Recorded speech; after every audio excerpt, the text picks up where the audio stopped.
আসসালামু আলাইকুম। নবম দশম শ্রেণীর জীববিজ্ঞানের তৃতীয় চ্যাপ্টার কোষ বিভাজন নিয়ে আজকে আলোচনা করব। কোষ বিভাজন দেখো, আমরা জীবকোষ ও টিস্যু দ্বিতীয় অধ্যায়ে পড়েছি, তো সেখানে কোষ সম্পর্কে একটা ধারণা হয়ে গেছে। এখন কোষ বিভাজন জিনিসটা কি? আমরা জানি বিভাজন মানে ভাগ করা। দেখো, একটা কোষ, সে কোষটাকে তুমি ভাগ করে অসংখ্য কোষে পরিণত করো, কারণ কোষের সংখ্যা যদি বৃদ্ধি না পায় তাহলে টিস্যু হবে কেমনে?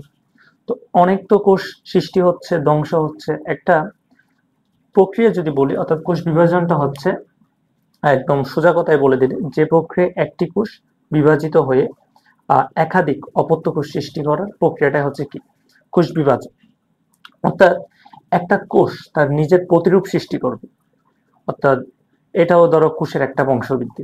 আচ্ছা, এখন সমগ্র জীবজগতে এই কোষের সংখ্যা বৃদ্ধি বা কোষ বিভাজন, এটা সমগ্র জীবজগতে তিন ধরনের কোষ বিভাজন দেখা যায়। একটা হচ্ছে যেটাকে বলা হয় অ্যামাইটোসিস,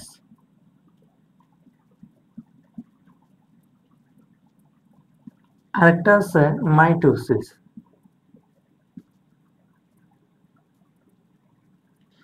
এবং শেষেরটা হচ্ছে মিওসিস। অ্যামাইটোসিস, মাইটোসিস এবং হচ্ছে মিওসিস। এই যে মাইটোসিস এবং হচ্ছে মিওসিস, এই দুইটা দেখা যায় জীবদেহে। আমাদের দেহের মধ্যে কি এই দুইটা কোষ বিভাজন দেখা যায়? অ্যামাইটোসিস আমাদের দেহের মধ্যে দেখা যায়। আচ্ছা, এখন এই যে অ্যামাইটোসিস, মাইটোসিস, মিওসিস এই শব্দগুলো বললাম, এগুলির কিছু অন্য নাম আছে। ধরো, অ্যামাইটোসিসকে বলা হয় প্রত্যক্ষ কোষ বিভাজন, মাইটোসিসকে বলা হয় সমীকরণিক কোষ বিভাজন, আবার এই মিওসিসকে বলা হয় হ্রাসমূলক কোষ বিভাজন। কেন, সেগুলো আমরা পরে দেখব। আচ্ছা, তাহলে মিওসিসকে বলা হয় হ্রাসমূলক কোষ বিভাজন। প্রথমে আমরা শুরু করব অ্যামাইটোসিস দিয়ে। তার মানে কোষ বিভাজনের মাধ্যমে কোষের সংখ্যাটা বৃদ্ধি করা হয়। প্রথমে আমরা অ্যামাইটোসিসটা শুরু করি।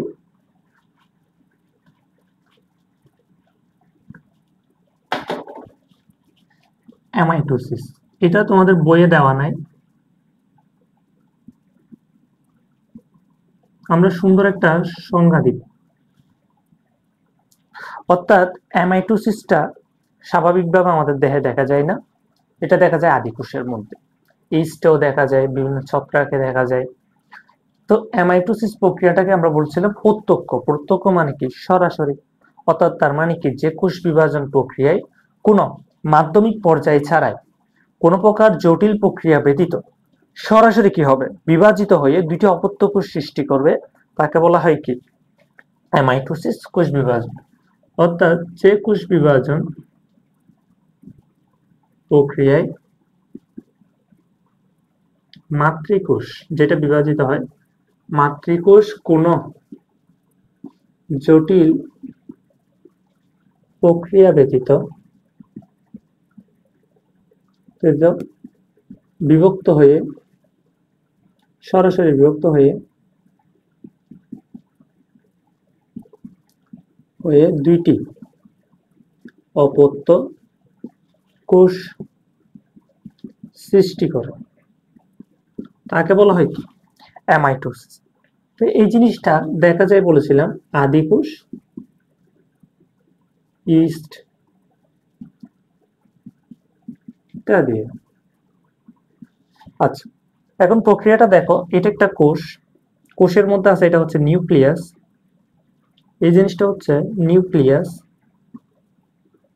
নিউক্লিয়াসের ভিতর যে তরল সেটা হচ্ছে নিউক্লিওপ্লাজম, এখানে আছে সাইটোপ্লাজম, প্লাজম। তো এই যে এটা পরবর্তীতে বিভাজনটা আসলে কিভাবে হয় দেখো, এই যে কোষ, এই কোষটা ডাম্বেল আকৃতি ধারণ করে, অনেকটা এই ধরনের হয়ে যায় গঠনটা। নিউক্লিয়াসটাও কি অনেকটা এই ধরনের হয়ে যায়। পরবর্তীতে দেখো, এখানের মধ্যে একটা খাঁজের সৃষ্টি হয় মাঝখানে। এরপর এই খাঁজগুলো হচ্ছে আস্তে আস্তে ভিতরের দিকে ঢুকে কি হয়? দুইটা কোষ গঠন করে। তখন যে খাঁজের সৃষ্টি হলো, তো শেষ পর্যায়ে গিয়ে কি হবে? সেখানে এগুলি ব্যাখ্যা করে লিখে দিলে হয়ে যাবে। এটা জাস্ট এমনি অনুধাবনমূলক আসে, কিন্তু এটা বইয়ে দেওয়া নাই। এভাবে একটা কোষ হবে, এভাবে একটা কোষ হবে, এখানে নিউক্লিয়াস, এখানে নিউক্লিয়াস। ঠিক আছে, আদি কোষে এটা দেখা যায়। অ্যামাইটোসিস এটুকু জানলেই হবে, এর বাইরে অ্যামাইটোসিস ইন্টারমিডিয়েটও তেমন কিছু নাই, আর নবম দশম শ্রেণীতে তো নাই। আচ্ছা, আমরা দেখবো মাইটোসিস, যেটা আমাদের লাগবে, অর্থাৎ 9-10 যদি প্রশ্ন করা হয় তাহলে মাইটোসিস থেকেই করবে। বিভিন্ন যে এখানে পর্যায় যেগুলি আছে 5টা, সেখান থেকে যে কোনো একটা দিতে হবে। তো প্রথমে আমরা যদি মাইটোসিস শুরু করতে চাই, আমরা বলেছি যে মাইটোসিস এবং হচ্ছে মিওসিস কই দেখা যায়। মাইটোসিস এবং হচ্ছে মিওসিস আমাদের জীবদেহের মধ্যে দেখা যায়। এখন মাইটোসিস কোষ বিভাজন নিয়ে শুরু করি। এই যে মাইটোসিস, প্রথমে নামটা দেখো, মাইটোসিস। এটার আরেকটা নাম বলেছিলাম আমরা কি, সমীকরণ। আচ্ছা, এটার আরো একটা নাম আছে, সেটা হচ্ছে পরোক্ষ। ওইটা যদি প্রত্যক্ষ হয় এটা, তাহলে কি হবে, পরোক্ষ। এরপর হচ্ছে এইটার আরেকটা নাম আছে, সেটা হচ্ছে সদৃশ কোষ বিভাজন। কেন সেটা আমরা দেখবো, এখন সংজ্ঞা যখন দিব তখন হচ্ছে আমরা দেখতে পাবো। আচ্ছা, মাইটোসিসের এই এক্সট্রা নামগুলো আমাদের জেনে রাখা ভালো, যদি এমসিকিউতে একটু ঘুরাই দেন। এখন দেখুন, মাইটোসিস জানার আগে মাইটোসিস প্রক্রিয়ার একটা সংজ্ঞা দিই সুন্দর। যে কোষ বিভাজন প্রক্রিয়ায়, যে কোষ বিভাজন প্রক্রিয়ায় কি হয়, একটি মাতৃকোষ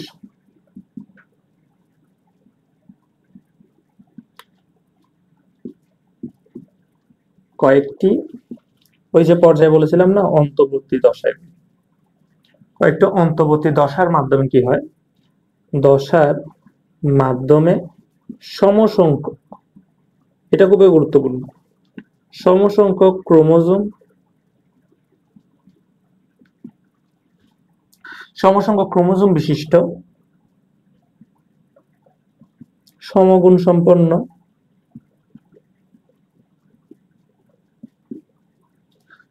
সম্পন্ন দুইটি কোষের সৃষ্টি করবে। দুইটি, তার মাত্র সৃষ্ট কোষগুলো হচ্ছে অপত্য কোষ। অপত্য কোষের সৃষ্টি করে তাকে মাইটোসিস, কোষ বিভাজন বলে। আচ্ছা, তো আমরা বললাম যে সদৃশ কোষ বিভাজন, তা এখানে মাইটোসিস কোষ বিভাজন প্রক্রিয়ায় একটা কোষ থেকে দুইটা হবে। তো কোষগুলো কিরকম হবে, সমগুণ সম্পন্ন এবং সমসংখ্যক ক্রোমোজোম বিশিষ্ট। তার মানে তো এগুলো হুবহুব আগের কোষের মতোই। ধরো একটা কোষ যার হচ্ছে ক্রোমোজোম সংখ্যা ধরো 46টা, এখন যে দুইটা কোষ সৃষ্টি হলো মাইটোসিস বিভাজনের মাধ্যমে, দুইটার মধ্যে 46টা করে ক্রোমোজোম আছে। তার মানে হুবহুব একই না, একই, কিন্তু আকার একটু ছোট। পরবর্তীতে সেগুলো আরো পূর্ণাঙ্গ কোষে পরিণত হয়। আচ্ছা, তো মাইটোসিস নিয়ে আমরা এই বিষয়টা বুঝলাম। এখন আমরা মাইটোসিসের একদম ডিপের মধ্যে চলে যাব। দেখ, মাইটোসিসটা বুঝতে গেলে একটা কোষের আগে হচ্ছে তার জীবন চক্রটা আমাদের জানতে হবে, একটা কোষ আসলে কি করে। তো সেটা জানার জন্য আমাদের জানা লাগবে কোষ চক্র বলে একটা শব্দ। দেখো, যেমন আমাদের জীবন চক্রটা কিরকম, জন্ম হয়, প্রথমে জাইগোট, জাইগোট থেকে ভ্রূণ, এরপর হচ্ছে শিশু হিসেবে আমরা আসি, তারপর আস্তে আস্তে কি যুবক, যুবকের পর হচ্ছে আস্তে আস্তে বয়স্ক হয়ে যায়, বয়স্কের পরে মারা যায়। ঠিক আছে, তো বংশধর থাকলে পরবর্তীতে এইভাবে আমাদের জীবন চক্রটা চলতে থাকে। তো কোষের ক্ষেত্রে কি হয়, কোষ চক্রটা দেখো, একটা কোষ প্রথমে সৃষ্টি হয়। আচ্ছা, একটা কোষ সৃষ্টি হলো, তো কোষের তারপর কি হবে, কোষের বৃদ্ধি হবে। আচ্ছা, কোষের প্রথমে সৃষ্টি হলো, তারপর কোষের বৃদ্ধি, এবং পরবর্তীতে ওই কোষটি বিভাজিত হয়ে অপত্য কোষ সৃষ্টি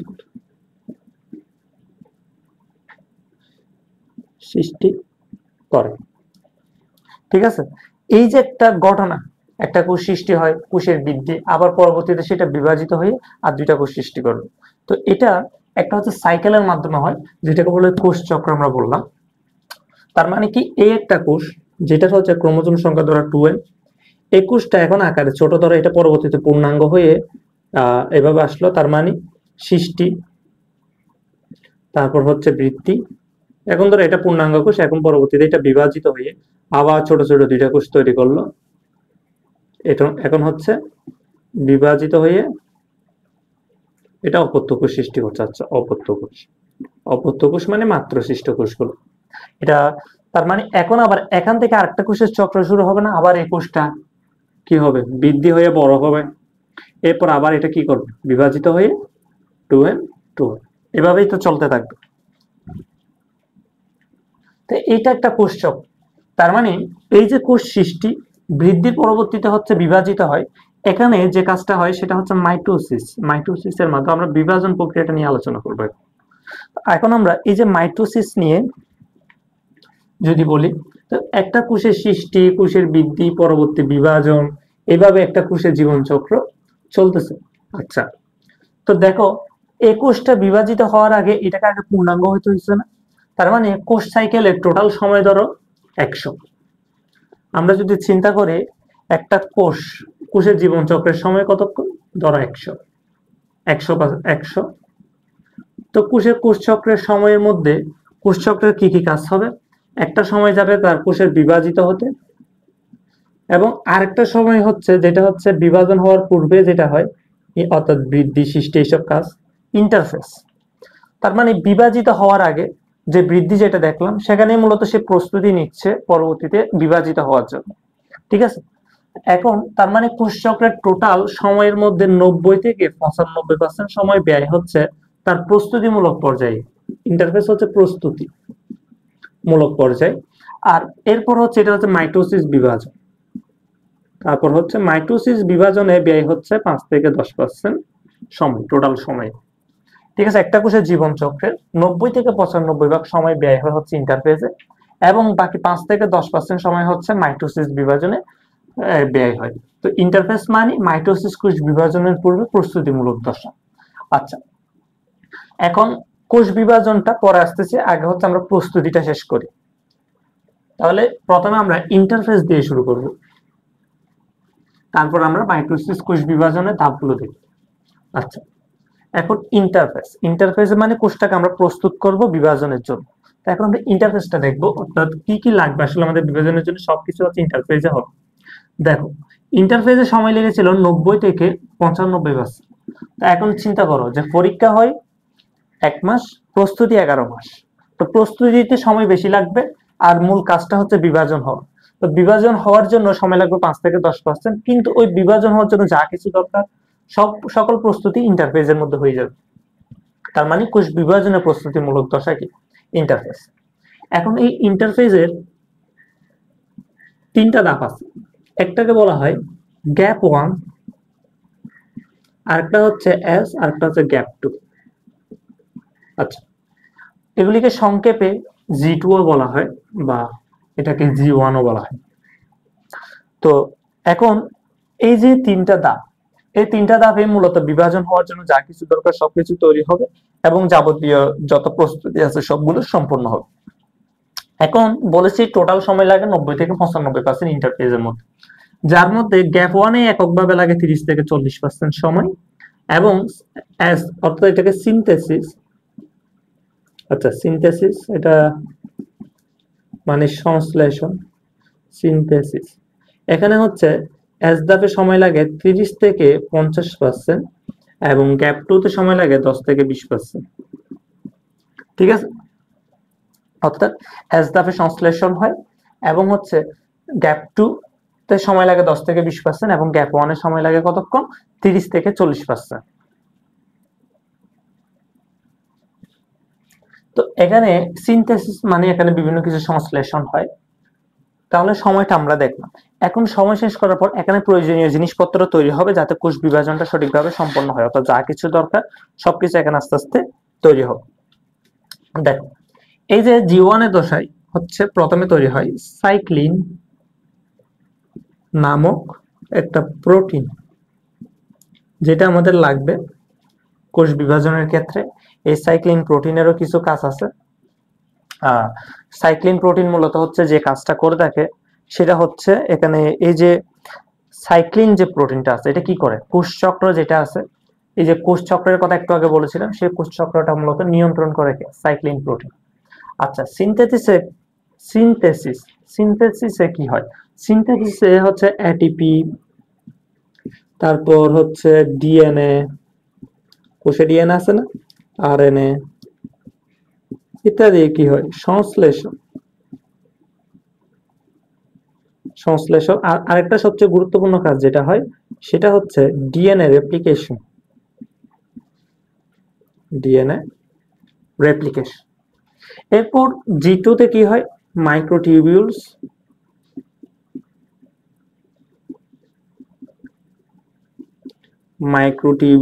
তারপর আছে হচ্ছে মাইক্রোটিউবিউলস তৈরি করে। তারপর হচ্ছে সেন্ট্রোজোম যেটা আছে, সেন্ট্রোজোমের বিভাজন, এটা প্রাণী কোষে হয়, সেন্ট্রোজোম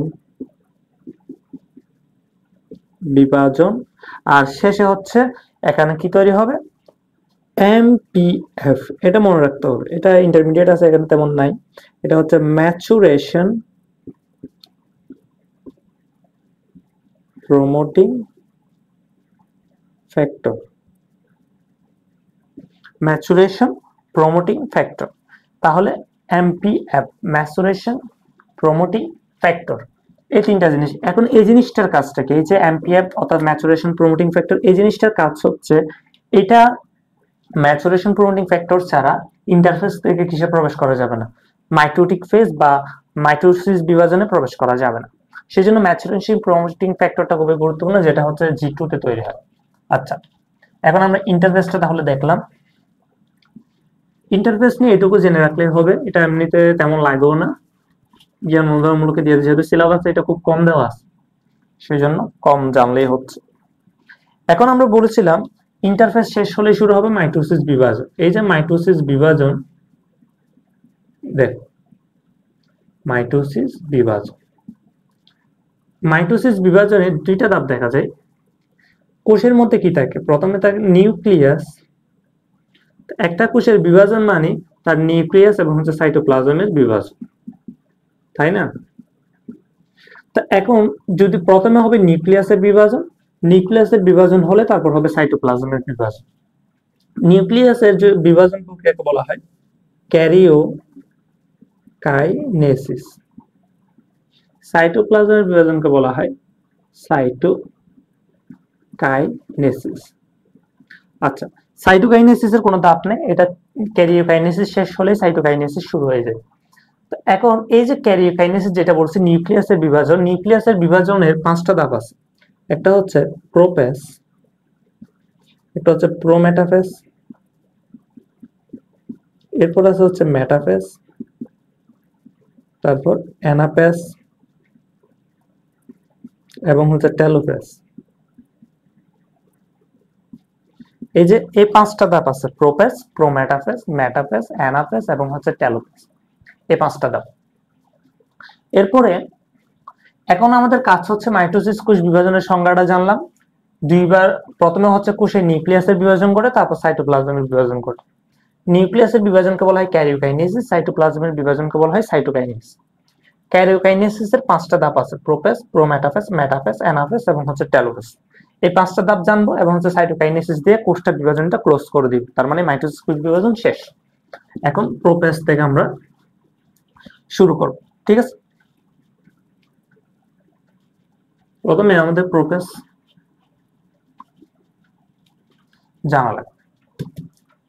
এর আগে একটা বিষয় জানাই রাখি, সেটা হচ্ছে এটা যদি সেন্ট্রোমিয়ার হয় এবং এটাকে তখন বলা হয় ক্রোমোজোম। এভাবে থাকলে এই সেন্ট্রোমিয়ার ব্যতীত যদি এভাবে বিভাজিত হয়, অর্থাৎ এটা যদি মাঝখানে বিভাজিত হয়ে এভাবে দুইটা সৃষ্টি করে রেখার মতো, তখন সে প্রত্যেকটাকে বলা হয় ক্রোমাটিড। বোঝা গেলে এই শব্দগুলো আমরা বারবার ইউজ করব। এটা পুরোটা যদি ক্রোমোজোম হয়, এটা বিভাজিত হয়ে গেলে মাঝখানে দুইটা অংশ সৃষ্টি করলে তখন প্রত্যেকটাকে বলা হয় ক্রোমাটিড। আচ্ছা, তাহলে প্রথমে আমরা ক্রোমোজোমে যাব, অর্থাৎ যেহেতু নিউক্লিয়াসের ভিতরে কি আছে, ক্রোমোজোম আছে, তো প্রথমে আমরা হচ্ছে প্রোপেজ দাও। প্রোপেজের কিছু নাম আছে, এটা যদি আমরা বলি এটা হচ্ছে প্রথম, এবং সবচেয়ে দীর্ঘস্থায়ী ধাপ স্থায়ী পর্যায়। একটা চিত্র আঁকবো, এটা একটা ধরো কোষ, এই কোষের মধ্যে হচ্ছে ধরো এটা হচ্ছে নিউক্লিয়াস, নিউক্লিয়াসের মধ্যে নিউক্লিয়ার রন্ধ্র আছে। এখন এই নিউক্লিয়াসের মধ্যে নিউক্লিওলাস আছে এবং এই এখানের মধ্যে কি আছে, এই যে ক্রোমোজোম গুলো কি আস্তে আস্তে এভাবে কুণ্ডলী পাকানো আছে, ঠিক আছে। তখন সেগুলিকে বলা হয় নিউক্লিয়ার রেটিকুলাম অর্থাৎ কুণ্ডলিত অবস্থা। তার মানে এটা হচ্ছে নিউক্লিয়াস, নিউক্লিওলাস, এগুলি হচ্ছে, এটা হচ্ছে নিউক্লিয়ার মেমব্রেন,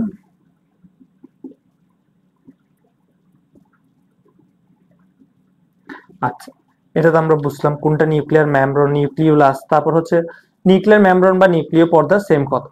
ভেতরে যেগুলি আছে সেগুলি হচ্ছে ক্রোমাটিন, ঠিক আছে, সেগুলি হচ্ছে ক্রোমাটিন বা নিউক্লিয়ার রেটিকুলাম, কুণ্ডলী পাকানো অবস্থায় আছে। আচ্ছা প্রোপেস এটা আমরা বলেছি হচ্ছে প্রথম এবং হচ্ছে দীর্ঘস্থায়ী দশা। এরপর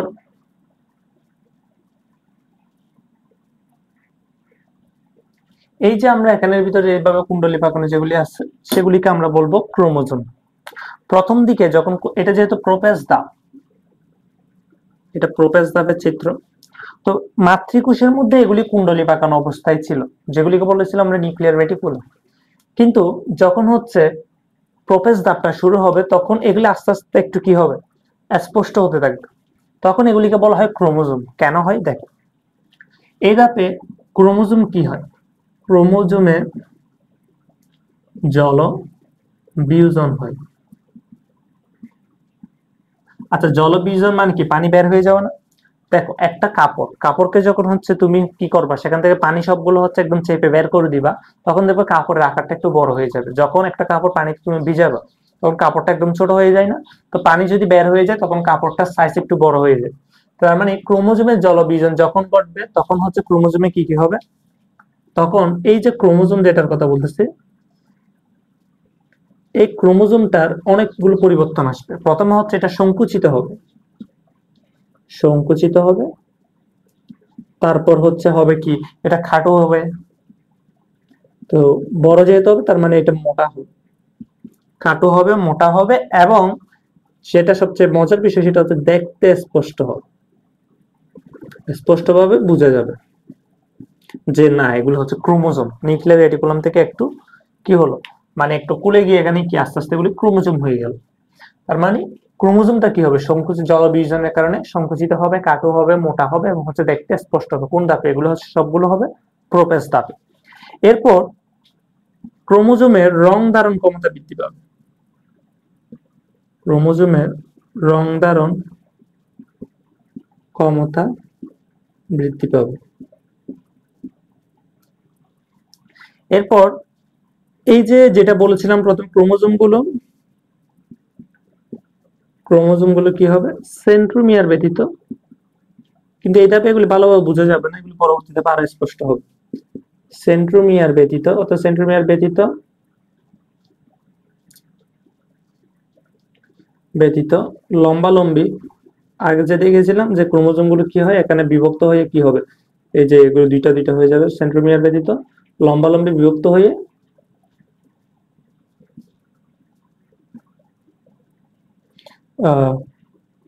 দুইটি অপত্য ক্রোমাটিড সৃষ্টি করবে, ঠিক আছে, লম্বালম্বিভাবে বিভক্ত হয়ে যায়, দুইটা অপত্য ক্রোমাটিড সৃষ্টি করে। আচ্ছা তাহলে আমরা হচ্ছে প্রোপেস ধাপ নিয়ে এগুলি জানলাম। এরপর হচ্ছে এখানে আর কিছু বৈশিষ্ট্য আছে, সেগুলি যদি লিখে দিই, 4 নম্বরে লিখা যায়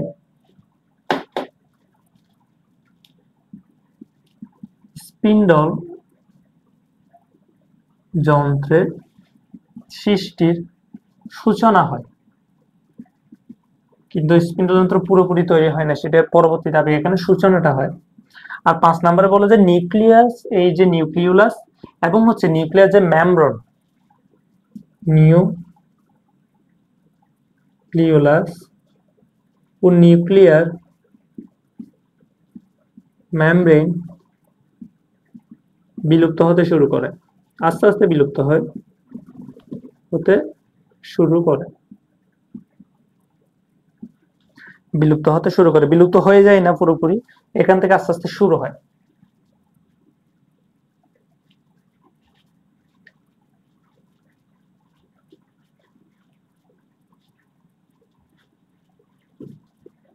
আচ্ছা, প্রোপেজ শেষ, এখন আমরা হচ্ছে প্রোমেটাফেজটা দেখব। দেখো এটা হচ্ছে প্রোমেটাফেজের চিত্র। এই অংশটাকে বলা হয় মেরু, ঠিক আছে, আর এগুলিকে বলা হয় স্পিন্ডল যন্ত্র। আমি ব্যাখ্যা করতেছি একটা একটা। স্পিন্ডল যন্ত্র আর হচ্ছে এগুলিতে আমরা জানি যে ক্রোমোজোম, ক্রোমোজোমের মধ্যে এটা সেন্ট্রোমিয়ার মাঝখানেরটা, এরপর বাকিগুলো ক্রোমাটিক। আচ্ছা, এটা আমরা জানি এগুলি স্পিন্ডল যন্ত্র, যে রেখাগুলো সৃষ্টি হয়েছে। আর এই যে একটা রেখা আগে যেটা আমরা হচ্ছে নিউক্লিয়ার মেমব্রেন বলেছিলাম, সেটা প্রায় হচ্ছে বিলুপ্ত হয়ে যাচ্ছে। আর এই যে নিউক্লিওলাস, সেটাও আস্তে আস্তে কি হচ্ছে, বিলুপ্ত হচ্ছে। তার মানে আমরা বলতে পারি যে প্রোমেটাফেজ ধাপে কি নিউক্লিওলাস এবং হচ্ছে নিউক্লিয়ার মেমব্রেনে বিলুপ্ত হতে থাকে, সম্পূর্ণরূপে বিলুপ্ত হয় না। যে প্রোপেজ ধাপ থেকে সেটা আস্তে আস্তে আস্তে আস্তে বিলুপ্ত হচ্ছে, আর প্রোমেটাফেজে এসে হচ্ছে বিলুপ্ত এখনো চলছে, আস্তে আস্তে বিলুপ্ত হয়ে যাবে। তো এই প্রোমেটাফেজ, তার মানে প্রো মানে কি, এটা আগে, মেটাফেজের আগে। তো মেটাফেজ হচ্ছে মধ্যবর্তী একটা পর্যায়, তো মাঝখানের একটা পর্যায় যে পাঁচটা ধাপ ছিল, তো তার মধ্যে তো প্রোমেটাফেজ মানে যেটা মেটাফেজের আগে, সেজন্য আমরা বলছি প্রাক মধ্য পর্যায়। এটা আরেকটা নাম আছে প্রাক মধ্য পর্যায়।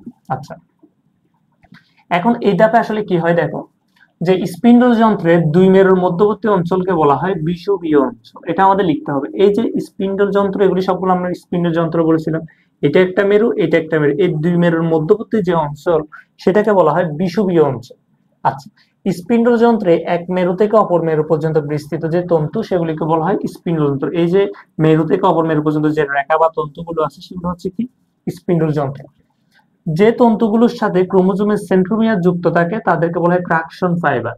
এই যে এখানে সেন্ট্রোমিয়ার গুলো দেখো, যে স্পিন্ডল যন্ত্রের সাথে যে তন্তুর মাধ্যমে কি যুক্ত আছে, সেগুলিকে বলা হয়, সেখানে আছে কি ট্রাকশন ফাইবার। আচ্ছা, এখন দেখো এখানে একটা স্পিন্ডল যন্ত্রে একটা মাত্র হচ্ছে কি হবে, সেন্ট্রোমিয়ার থাকতে পারবে, দুইটা থাকতে পারবে না। অনেকে কি করে এরকম, এই যে স্পিন্ডল যন্ত্রগুলোর মধ্যে এটা এখানে না একে এই জায়গায় দিয়ে দেয়, তখন কি হয়, একটা স্পিন্ডল যন্ত্রে দুইটা সেন্ট্রোমিয়ার হয়ে যায়, কিন্তু সেটা সম্ভব না।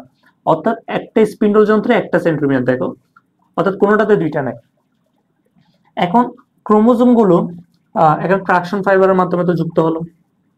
ক্রোমোজোম সেন্ট্রোমিয়ারের কাইনেটোকোর মোটর প্রোটিনের সাথে যুক্ত থাকে। কি হয়, এই যে ক্রোমোজোম গুলো সেন্ট্রোমিয়ারের কাইনেটোকোরের মোটর প্রোটিনের সাথে যুক্ত থাকে। এই ক্রোমোজোম গুলো, এখানে সেন্ট্রোমিয়ার আছে, সেন্ট্রোমিয়ারের কাইনেটোকোর, কাইনেটোকোরের যে জায়গা, কাইনেটোকোরের সেখানে মোটর প্রোটিনের সাথে কি করে যুক্ত থাকে।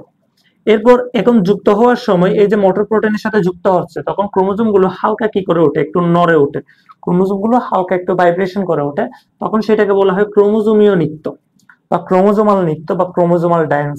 তো এই যে যুক্ত, অর্থাৎ মোটর প্রোটিনের সাথে যুক্ত হওয়ার সময় এই যে ক্রোমোজোমটা হালকা ভাইব্রেশন করে উঠলো, যেটাকে বলা হয় ক্রোমোজোমাল নৃত্য বা ক্রোমোজোমাল ড্যান্স। তো এটা হচ্ছে কি বলবো, এটা প্রশ্ন যদি আসে যে ক্রোমোজোমাল নৃত্য কোন পর্যায়ে দেখা যায়, সেটা হলো প্রোমেটাফেজ ধাপে। আচ্ছা, তো মোটর প্রোটিনের এটিপি যেটা ছিল, মোটর প্রোটিনের এটিপি ভেঙে কি হয়, শক্তি উৎপন্ন হয়। অর্থাৎ মোটর প্রোটিনের এটিপি ভেঙে শক্তি উৎপন্ন হয়। এখন প্রাণী কোষের ক্ষেত্রে হচ্ছে যে সেন্ট্রিওল থেকে অ্যাস্টার রশ্মি তৈরি হয়, বা মেরুতে সেন্ট্রিওল থাকে, সেখান থেকে অ্যাস্টার রশ্মি, বিষয়টা সেটা আমরা এখন ব্যাখ্যা করব। আচ্ছা, অ্যাস্টারের যে বিষয়টা ছিল, সেটা হচ্ছে আমরা বলেছিলাম যে প্রাণী কোষে কি সেন্ট্রিওল থাকে, আর এই সেন্ট্রিওল থেকে কি তৈরি হয়, দুই মেরুতে অবস্থান করে এবং সেখান থেকে অ্যাস্টার তৈরি হয়। তো বিষয়টা দেখো, এটা আমি প্রাণী কোষের ক্ষেত্রে ধরো প্রোমেটাফেজ ধাপটা দেখালাম, এখানে আমি ক্রোমোজোম গুলো দিই নাই, ঠিক আছে। তো দেখো এখানে হচ্ছে এই যে স্পিন্ডল যন্ত্র, এটা একটা মেরু, এটা একটা মেরু। তো মেরুতে থাকে কি, মেরুতে থাকে কি লেখা আছে দেখো, প্রাণী কোষের স্পিন্ডল যন্ত্র সৃষ্টির পাশাপাশি সেন্ট্রোজোমের দুই সেন্ট্রিওল দুই মেরুতে অবস্থান করে।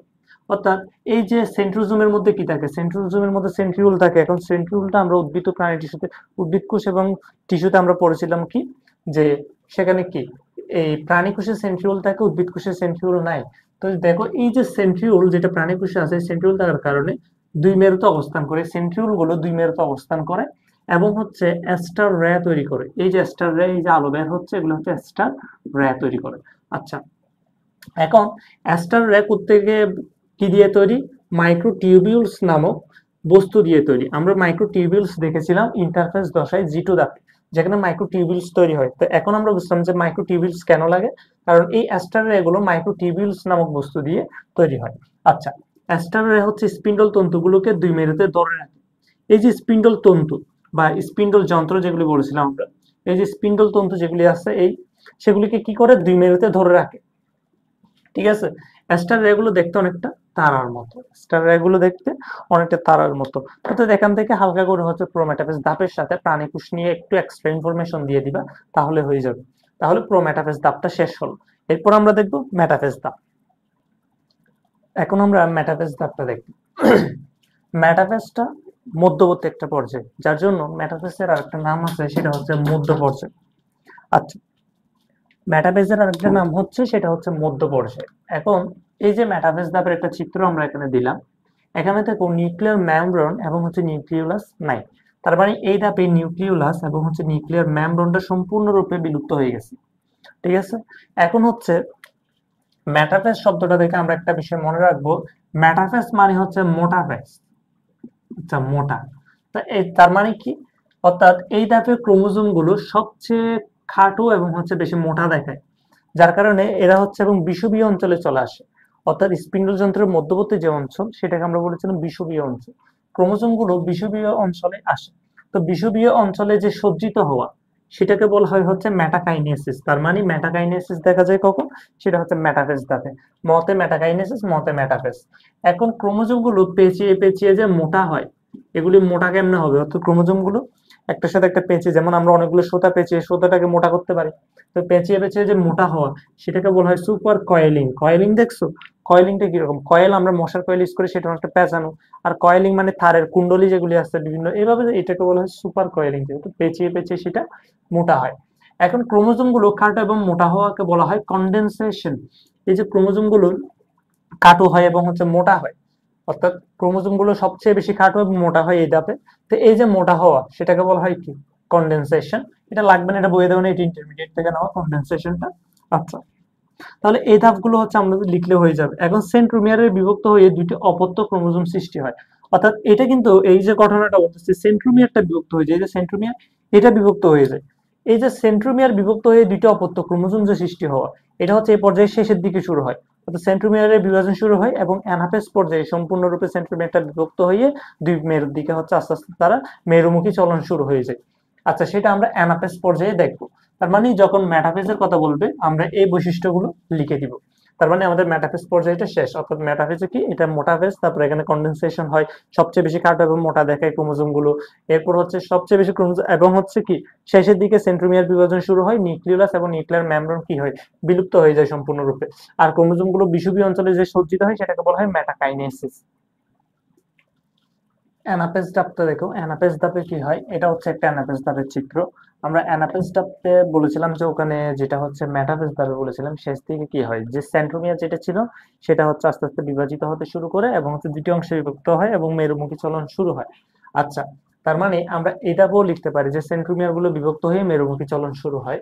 তা এখন দুইটা অপত্য ক্রোমোজোম কি করে, তখন এই যে দুইটা দুইটা অপত্য ক্রোমোজোম এটা ভাগ হয়ে মেরুর দিকে চলন শুরু হয়। এটা তো মেরুর দিকে চলন শুরু হয়ে গেল। প্রত্যেকটা স্পিন্ডল যন্ত্রের মধ্যে দেখো যে একটা ক্রোমোজোম ছিল, সেখানে সেন্ট্রোমিয়ারটা বিভক্ত হয়ে দুই পাশে দুই অংশগুলো চলে যাচ্ছে। এক্ষেত্রে ক্রোমোজোম গুলোর হচ্ছে যে মেরুমুখী চলনে তখন কি হয়, সেন্ট্রোমিয়ার অগ্রগামী, এই যে সেন্ট্রোমিয়ার অংশটা হচ্ছে সামনের দিকে থাকে, এবং বাহু যেগুলি আছে, এই যে বাহু, এগুলি কি, এগুলো হচ্ছে অনুগামী, তার মানে এগুলি পেছনের দিকে থাকে। এরপর চলনশীল অবস্থায় প্রতিটি ক্রোমোজোমের সেন্ট্রোমিয়ারের অবস্থান অনুযায়ী বিভিন্ন নাম হয়। এখন এই যেগুলি দেখতে সেন্ট্রোমিয়ার হচ্ছে কোনো একটা, ধরো এটা একটা হচ্ছে সেন্ট্রোমিয়ার গুলো একটা এই ধরনের হতে পারে, একটা লম্বা একটা বেটে বাহু, অথবা হচ্ছে একটা মানে দুইটাই সমান বাহু। তখন এগুলি দেখতে অনেকটা, ধরো এটা বি এর মতো দেখতে, তো তখন সেটাকে আমরা বলবো মেটাসেন্ট্রিক। তারপর এটা ধরো জে এর মতো দেখতে, আমরা এটা বলবো অ্যাক্রোসেন্ট্রিক।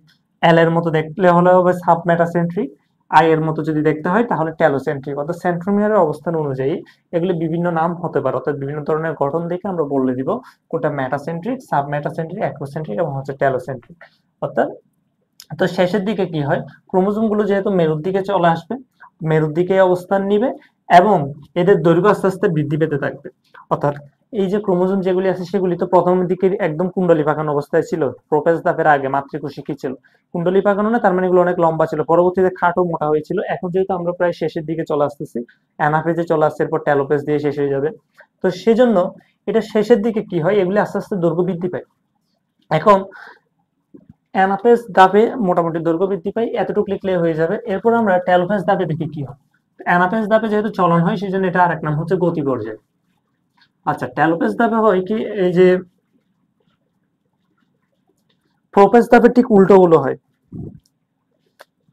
যেমন তো দেখো, এটা একটা কোষ, অ্যানাফেজ ধাপের পরে 2 মেরুতে যখন চলে যাবে, তখন নিউক্লিয়াসের মধ্যে কি ওইগুলির দৈর্ঘ্য আস্তে আস্তে বৃদ্ধি পাবে, ক্রোমোজোম গুলোর দৈর্ঘ্য বৃদ্ধি পায়, আবার হচ্ছে সেখানে হচ্ছে নিউক্লিওলাস সৃষ্টি হয়, সেম ভাবে এই পাশেও আসে, এখানে আস্তে আস্তে কি সৃষ্টি হয়, নিউক্লিয়াস সৃষ্টি হয়। ক্রোমোজোম গুলো কুণ্ডলী পাকিয়ে হচ্ছে নিউক্লিয়ার রেটিকুলাম গঠন করে এবং হচ্ছে নিউক্লিওলাস সৃষ্টি হয়। তো আমরা প্রোপেজ ধাপে বলেছিলাম কি, প্রোপেজ ধাপে আমরা বলেছিলাম যে পানি বিয়োজন ঘটে, অর্থাৎ পানি বের হয়ে যায়, যার কারণে সেগুলি আস্তে আস্তে হচ্ছে খাটো হয় এবং মোটা হয়। কিন্তু টেলোফেজ ধাপের ক্ষেত্রে যেহেতু প্রোপেজ ধাপের ঠিক উল্টা, তার মানে এখানে হচ্ছে পানি যোজন হয়, পানি যোজন ঘটে, যার কারণে কি হয়, ওই যে ক্রোমোজোম গুলোর দৈর্ঘ্য বৃদ্ধি পায় এবং এগুলি হচ্ছে কুণ্ডলী পাকিয়ে নিউক্লিয়ার রেটিকুলাম গঠন করে। নিউক্লিয়ার, সংক্ষেপে লিখে দিচ্ছি, নিউক্লিয়ার রেটিকুলাম গঠন। তারপর স্পিন্ডল যন্ত্র যেগুলি ছিল সেগুলি বিলুপ্ত হয়ে যাবে, স্পিন্ডল যন্ত্র বিলুপ্ত। এরপর এখানে হচ্ছে নিউক্লিওলাস, নিউক্লিওলাস এবং হচ্ছে নিউক্লিয়ার রেটিকুলাম, অর্থাৎ নিউক্লিয়ার এই যে আবরণটা, নিউক্লিয়ার রেটিকুলাম, নিউক্লিয়ার এটা নিউক্লিয়ার মেমব্রেন, এটা তো আবরণ, রেটিকুলাম তো ভেতরে কুণ্ডলী পাকানো যেগুলি সেগুলি, নিউক্লিয়ার মেমব্রেন, মেমব্রেন আবির্ভাব, মেমব্রেনের কি ঘটে, আবির্ভাব হয়। আচ্ছা, নিউক্লিয়ার মেমব্রেন নতুন ভাবে হচ্ছে আবির্ভাব হয়, এটাই হচ্ছে টেলোফেজ ধাপ। তো telophase, prophase, prometaphase, metaphase, anaphase, telophase, এই 5টা ধাপে হচ্ছে নিউক্লিয়াসের বিভাজন যেটা হয়েছিল, 2টা নিউক্লিয়াস পেয়ে গেলাম। এখন কিন্তু এখানে আছে কি, ক্রোমোজোম আছে, এখানের মধ্যে হচ্ছে যে সাইটোপ্লাজম আছে, সাইটোপ্লাজমের বিভাজন তো এখনো শুরু হয়নি, টেলোফেজ ধাপ শেষ, এখন আমরা দেখবো সাইটোপ্লাজমের বিভাজন, অর্থাৎ নিউক্লিয়াসের বিভাজন শেষ, 2টা নিউক্লিয়াস আমরা পেয়ে গেলাম। এবার আমরা দেখবো সাইটোপ্লাজমের বিভাজন, যেটাকে আমরা বলেছিলাম সাইটোকাইনেসিস। সাইটোপ্লাজমের যে বিভাজন তাকে বলা হয় কি, সাইটোকাইনেসিস, সাইটোকাইনেসিস।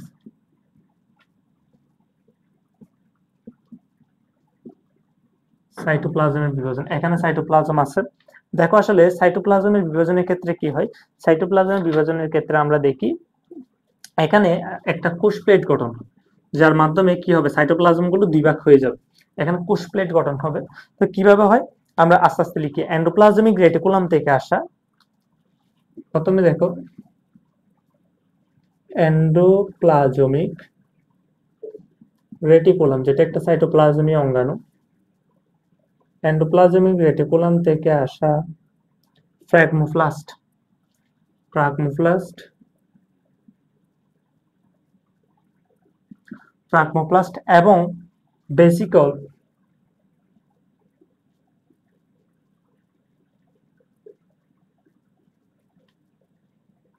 বিষুবীয় অঞ্চলে আসে, এরাই তো কোষ প্লেট গঠন করবে। আচ্ছা, এন্ডোপ্লাজমিক রেটিকুলাম থেকে হচ্ছে ফ্র্যাগমোপ্লাস্ট এবং হচ্ছে ওই বেসিকল কোথায় আসবে, বিষুবীয় অঞ্চল আসবে, এটাই তো একসময় বিষুবীয় অঞ্চল ছিল, তো সেখানে আসবে। তারপর এরা কি করবে, জমে গিয়ে, এরা জমে গিয়ে কোষ প্লেট গঠন করবে, কোষ প্লেটটা গঠন করবে। অর্থাৎ এখন হচ্ছে কোষ প্লেট গঠন করলো, আচ্ছা বুঝলাম। এখন কোষ তো শেষ হতে গেলে, কোষের মধ্যে আমরা দেখেছি উদ্ভিদ কোষে কোষ প্রাচীর ছিল, কোষ ঝিল্লি ছিল, এখন আমরা কোষ প্লেট গঠন করলাম। তো ভাইয়া কোষ প্রাচীর কই, দেখ কোষ প্রাচীরে আমরা পড়েছিলাম যে জীবকোষ টিস্যুতে কি দেখেছিলাম, যে সেলুলোজ, হেমিসেলুলোজ এগুলো বেশি পরিমাণে থাকে। এখন তাহলে 2 নম্বরে কি হয়, এই কোষ প্লেটের উপরে, কোষ প্লেটের উপর সেলুলোজ, তারপর হচ্ছে হেমিসেলুলোজ,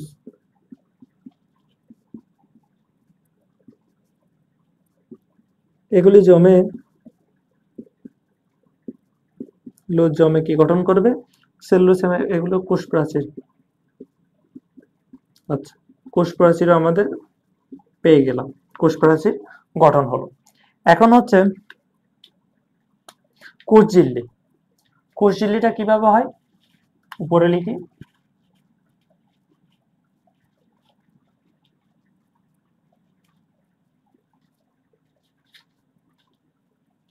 কোষঝিল্লিটা হচ্ছে মূলত 3 নম্বর হচ্ছে লাইসোজোম। লাইসোজোম জাতীয় লাইসোজোম তো আরেকটা হয়ে যাবে। লাইসোম জাতীয় কিছু, ফ্র্যাগমোসোম।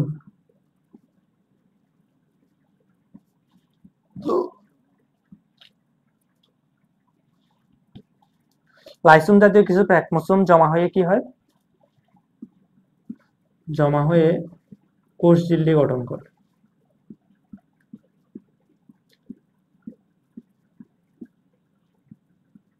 তাহলে আমরা কোষঝিল্লিও পেয়ে গেলাম।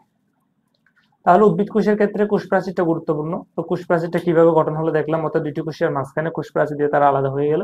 এরপর হচ্ছে ভেতরে কোষঝিল্লিটা লাইসোম জাতীয় কিছু ফ্র্যাগমোসোম জমা হয়ে কি গঠন করে? কোষঝিল্লি গঠন করে। তো প্রাণী কোষের ক্ষেত্রে একটু ব্যতিক্রম, একটু হালকা করে লিখে দিলে। এখন এটা টেলোফেজ ধাপে তো কোষ প্রাচীর গঠন হয়, এটা দেখলাম। এখন হচ্ছে প্রাণী কোষের ক্ষেত্রে কি হয়।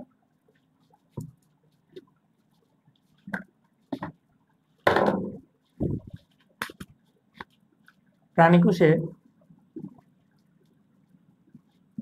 মাঝ বরাবর খাঁজ সৃষ্টি হয়। মাঝ বরাবর কি সৃষ্টি হয়? একটা খাঁজের সৃষ্টি হবে, এবং এই খাঁজের মাধ্যমে তারা কি হবে? ভাগ হয়ে যাবে। যেহেতু প্রাণী কোষে কি নাই, ওই কোষ প্রাচীর নেই, খাঁজ সৃষ্টি হয়ে ভাগ হয়ে যায়। আচ্ছা, এরপর এখানে একটা কথা বলতে পারি। তো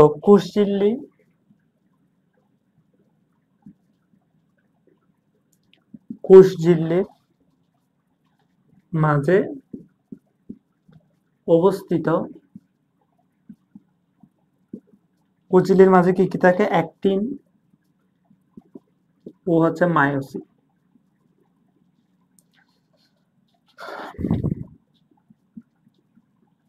এই দুইটা প্রোটিনের কারণে, অ্যাক্টিন এবং হচ্ছে মায়োসিন প্রোটিনের কারণে এই কাজটা কি সৃষ্টি হয়? এই কাজ সৃষ্টি।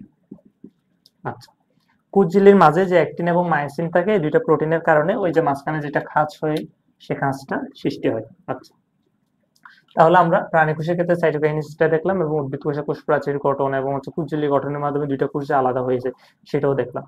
তার মানে আমরা ক্যারিওকাইনেসিস এবং হচ্ছে সাইটোকাইনেসিস দুইটাই শেষ। তার মানে হচ্ছে ওই যে মাইটোসিস কোষ বিভাজন সেটা সমাপ্ত। আচ্ছা, তাহলে আমরা মাইটোসিস কোষ বিভাজনটা এভাবে হচ্ছে শেষ করে ফেললাম। এখন মাইটোসিস কোষ বিভাজনের যে গুরুত্বটা আছে, গুরুত্ব এটা হচ্ছে অনেক সময় সিকিউর মধ্যে 4 নাম্বারের মধ্যে দিয়ে, যে মাইটোসিস কোষ বিভাজনটা পড়লা, তো মাইটোসিস কোষ বিভাজনের গুরুত্ব কি? তো মাইটোসিস কোষ বিভাজনের গুরুত্বগুলো যদি লিখি, এই যে মাইটোসিস গুরুত্ব। আচ্ছা, এটা তো হচ্ছে মাইটোসিস মূলত হয় প্রাণীর দেহ কোষে। তার মানে দেহ কোষের সংখ্যা বৃদ্ধি, তো যেটাকে আমরা বলতে পারি কি, এটা কি করে? দেহ কোষের সংখ্যা বৃদ্ধি করে। কি করে সংখ্যা বৃদ্ধি করে? দেহের গঠন। দেহের গঠন হচ্ছে কি করে? আমাদের দৈহিক যে বৃদ্ধি সেটা করে, দৈহিক বৃদ্ধি ঘটে। আচ্ছা, 2 নম্বরে ক্রোমোজোম সংখ্যা বৃদ্ধি করে হচ্ছে আমাদের দেহ কোষের সংখ্যা বৃদ্ধি করে এবং দৈহিক বৃদ্ধি ঘটায়। এরপর আমাদের কোথাও যদি ছিঁড়ে যায় বা ক্ষত হয়, ক্ষত স্থানটা কিভাবে পূরণ হয়? এই যে মাইটোসিস কোষ বিভাজনের মাধ্যমে কোষের সংখ্যা বৃদ্ধি পেয়ে যে ক্ষত স্থানটা সেটা পূরণ হয়। এরপর হচ্ছে ক্রমাগত ক্ষয়পূরণ। আমাদের যে দেহে বিভিন্ন কিছু ঘাটতি হচ্ছে সেটা পূরণ করে, যেমন ধরো আরবিসি। আরবিসি তো কিছুদিন পর পর নষ্ট হয়ে যায়, অর্থাৎ রেড ব্লাড সেল যেটা আছে। তো সেটা হচ্ছে পুনরায় মাইটোসিস বিভাজনের মাধ্যমে আরবিসি হচ্ছে সংখ্যাটা কি করে, বৃদ্ধি করে।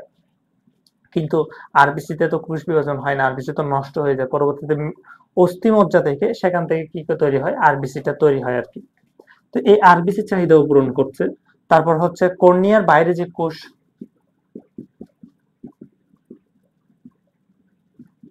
কর্নিয়ার চোখে আর কি, এটা কর্নিয়ার বাইরের কোষ 4 নাম্বার। অর্থাৎ ক্রমাগত আমাদের দেহের যে ক্ষয়পূরণ, সেটা ক্ষয়পূরণ করতেছে। এরপর হচ্ছে যেটা ঘাটতি হচ্ছে সেটা পূরণ করতেছে। এরপর পুনরুৎপাদন,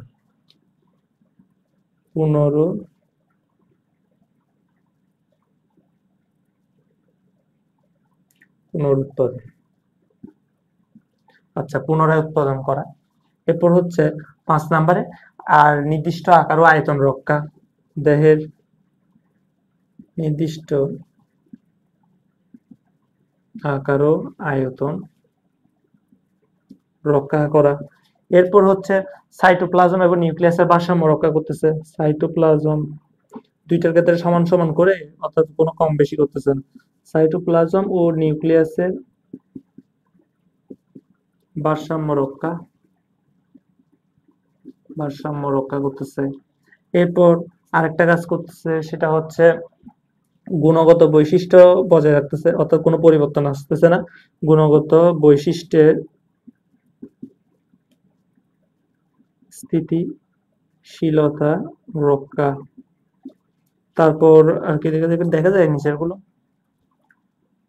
হ্যাঁ দেখা যাচ্ছে। আর একটা খুব গুরুত্বপূর্ণ, সেটা হচ্ছে জননাঙ্গের গঠন। জননাঙ্গের গঠন আছে, তারপর জননাঙ্গের গঠন, তারপর আর সৃষ্টি, জননাঙ্গ সৃষ্টি, তারপর হচ্ছে জননকোষের, জননকোষ সৃষ্টি করে না, জননকোষ হয় মিউসিসের মাধ্যমে, কিন্তু জননকোষ যেটা সৃষ্টি হলো জননকোষের সংখ্যা বৃদ্ধি। ঠিক আছে, আবার হচ্ছে এখন উপরে লিখি, আরেকটা আছে, সেটা হচ্ছে বংশবৃদ্ধি। এখন কথা হচ্ছে মাইটোসিস কোষ বিভাজন কিভাবে বংশবৃদ্ধি করবে, আবার এটা তো বংশবৃদ্ধির ক্ষেত্রে এটার ভূমিকা নাই। তো এটা হচ্ছে মূলত বংশবৃদ্ধি করে কাদের, এটা হচ্ছে আমাদের না, কিছু এককোষী জীব কি করে, মাইটোসিসের মাধ্যমে বংশবৃদ্ধি করে। আচ্ছা, এগুলি হচ্ছে মাইটোসিসের গুরুত্ব, হালকা ব্যাখ্যা করে লিখে দিলে হয়ে যাবে। এরপর এখন মাইটোসিসের আরেকটা কাজ করে, সেটা হচ্ছে কি জানো, সেটা হচ্ছে মাইটোসিস যদি কোনো কারণে নিয়ন্ত্রণ হারিয়ে ফেলে, যে মাইটোসিস কোষ বিভাজন, তখন সেটা হচ্ছে অনিয়ন্ত্রিত মাইটোসিস। আর অনিয়ন্ত্রিত মাইটোসিসের কারণে টিউমার সৃষ্টি হয়, টিউমার পরবর্তীতে হচ্ছে ক্যান্সারে পরিণত হয়। কেন, দেখো, মাইটোসিসের অনিয়ন্ত্রিত মাইটোসিস যেটা আছে, নিয়ন্ত্রণ ছাড়া,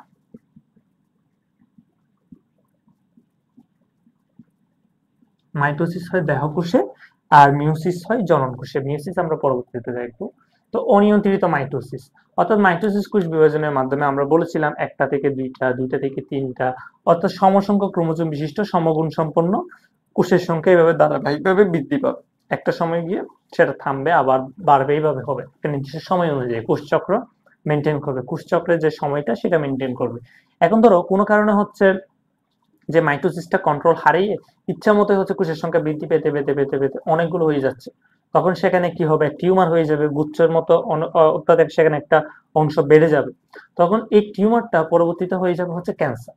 তো এখন অনিয়ন্ত্রিত মাইটোসিসটা হচ্ছে কেন, আমাদের দেহের মধ্যে এই যে মাইটোসিস প্রক্রিয়াটা কন্ট্রোল করা দরকার। সবসময় যদি শুধু বিভাজন চলতে থাকে, তো এক সময় তো আমরা অনেক বড় একটা দেহ হয়ে যাবে, সেই জন্য বিভাজনটা কন্ট্রোলে থাকে। দেখো, আমাদের যে কোষ চক্র যেটা আছে, কোষ চক্রটা প্রথমে যদি বলি, কোষ চক্র নিয়ন্ত্রণ করে বলেছিলাম যেটা জি1 ধাপে, অর্থাৎ ইন্টারফেজের মধ্যে আমরা দেখেছিলাম কি সাইক্লিন প্রোটিনটা কি করে, কোষ চক্রটা নিয়ন্ত্রণ করে, সাইক্লিন এবং হচ্ছে কাইনেস, এই দুইটা। সাইক্লিন তো আমরা হচ্ছে জি1 এ দেখেছিলাম ইন্টারফেজে। তাহলে কোষ চক্রটা নিয়ন্ত্রণ করতেছে, এটা নিয়ন্ত্রণ কন্ট্রোলের মাধ্যমে আস্তে আস্তে হচ্ছে, নিয়ন্ত্রণ হারিয়ে ফেললে অনিয়ন্ত্রিত মাইটোসিস, এটা নিয়ন্ত্রণ করতেছে সাইক্লিন ও কাইনেস। এরপর দেখো, এখন কোষ চক্রটা নিয়ন্ত্রণ করলো সাইক্লিন এবং কাইনেস, কিন্তু কোষকে হচ্ছে যদি সবসময় বিভাজন হতে দিই, তো সেটা তো কি করবে, বিভাজন হতে হতে অনেক সংখ্যা বাড়ায় ফেলবে না? সেজন্য কোষ চক্র বিভাজনটা নিয়ন্ত্রণ করার জন্য প্রয়োজন কোষ চক্র কোষ কোষ বিভাজন, কোষকে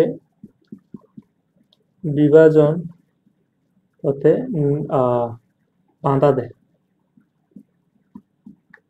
কোষকে বিভাজন যেন হতে না পারে, অর্থাৎ বারবার যেন ঘন ঘন বিভাজন হতে না পারে, সেজন্য বাধা দেওয়া হচ্ছে ফসফরাস 53 প্রোটিন। এখন দেখো তোমার বইয়ের মধ্যে কি লেখা আছে, অর্থাৎ মাইটোসিস অনিয়ন্ত্রিত মাইটোসিস কখন হয়।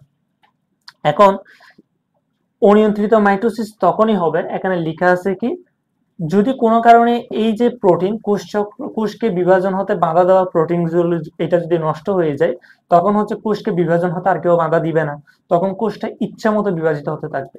তার মানে যদি কোনো কারণে এটা নষ্ট করে দেওয়া যায় বা এটা রিপ্লেস করে দেওয়া যায়, তাহলে সেই ক্ষেত্রে কোষচক্র হচ্ছে কি হবে, এটা কোষ বিভাজনে কোনো বাধা পাবে না, তখন ইচ্ছা মতোই কি হবে, বিভাজনটা চলতে থাকবে। তার মানে এখন হচ্ছে যদি প্রোটিন নষ্ট হয়ে যায়, ফসফরাস 53 প্রোটিন যদি নষ্ট হয়ে যায় তখন কি সৃষ্টি হবে, তখন হচ্ছে এই যে কোষ চক্র এটা নিয়ন্ত্রণ হারিয়ে ফেলবে, কোষ চক্র নিয়ন্ত্রণ হারিয়ে ফেলবে। অর্থাৎ এই প্রোটিনটা যদি নষ্ট হয়ে যায় তখন কোষ চক্র নিয়ন্ত্রণ হারিয়ে ফেলবে এবং ইচ্ছে মতো কোষ বিভাজিত হতে থাকবে। তোমাদের বইয়ে কি দেওয়া আছে যে রেডিয়েশনের কারণে কিংবা তেজস্ক্রিয় রেডিয়েশন বিভিন্ন কারণে হচ্ছে কোন ব্যাকটেরিয়া ভাইরাসের আক্রমণের কারণে কি হতে পারে, অনিয়ন্ত্রিত মাইটোসিস বা ক্যান্সার টিউমার এগুলি হতে পারে। তো সেখানে যেটা দেওয়া আছে হিউম্যান প্যাপিলোমা ভাইরাসের কথা দেওয়া আছে, এটা হচ্ছে হিউম্যান প্যাপিলোমা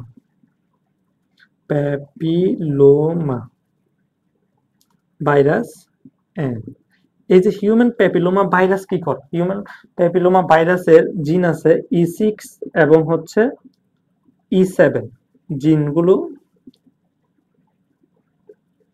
এই জিনগুলো E6 এবং E7 জিনগুলো কি করে, E6 এবং E7 নামে হচ্ছে এই দুইটা জিন কি করে, এমন কিছু জিনের এমন কিছু প্রোটিন তৈরি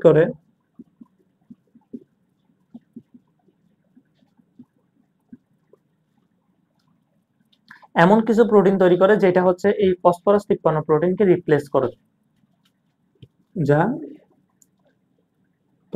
প্রোটিনকে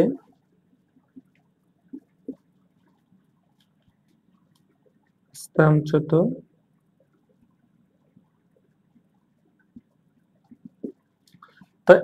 করে দেয়। অর্থাৎ হিউম্যান প্যাপিলোমা ভাইরাসের E6 এবং E7 জিনগুলো কি করে, কিছু প্রোটিন তৈরি করে, যে প্রোটিনগুলো এই ফসফরাস 53 প্রোটিনকে তার জায়গা থেকে সরিয়ে সেই জায়গায় গিয়ে বসে যায়। তখন এখন যেহেতু ফসফরাস 53 প্রোটিনটা সরে গেছে, তার মানে কোষকে বিভাজন হতে আর বাধা দেওয়ার মতো কেউ নেই, কোষগুলো ইচ্ছা মতো বিভাজিত হতে থাকবে, তখন সেটা কন্ট্রোল হারিয়ে ফেলবে, কোষ চক্র নষ্ট হবে।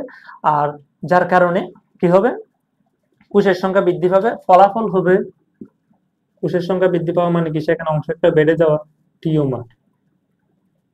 তো টিউমারটা পরবর্তীতে হবে ক্যান্সার, যেমন জরায়ুর ক্যান্সার আছে, আমাদের হাত পা স্কিন ক্যান্সার, ফুসফুস ক্যান্সার অনেক ধরনের হতে পারে। ঠিক আছে, তাহলে এটা একটা কারণ, আরো অনেকগুলো কারণ আছে যেটা বইয়ের মধ্যে এমন উদাহরণ আকারে দেওয়া আছে, রেডিয়েশনের কারণে, বিভিন্ন প্রাকৃতিক কোনো ঘটনার কারণে, বিভিন্ন কারণে কি হতে পারে, এই ক্যান্সারটা হতে পারে।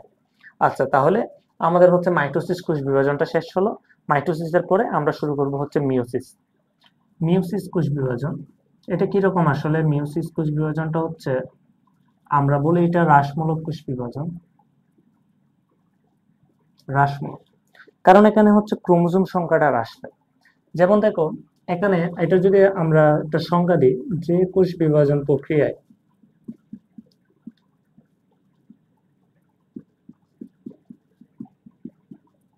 মাতৃকোষ থেকে 4টি অপত্য কোষ সৃষ্টি হয়, একটা মাতৃকোষ হবে, অপত্য কোষ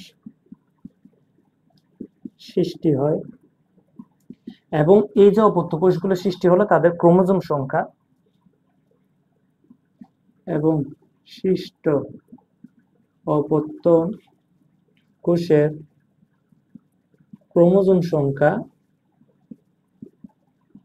মাতৃকোষের অর্ধেক।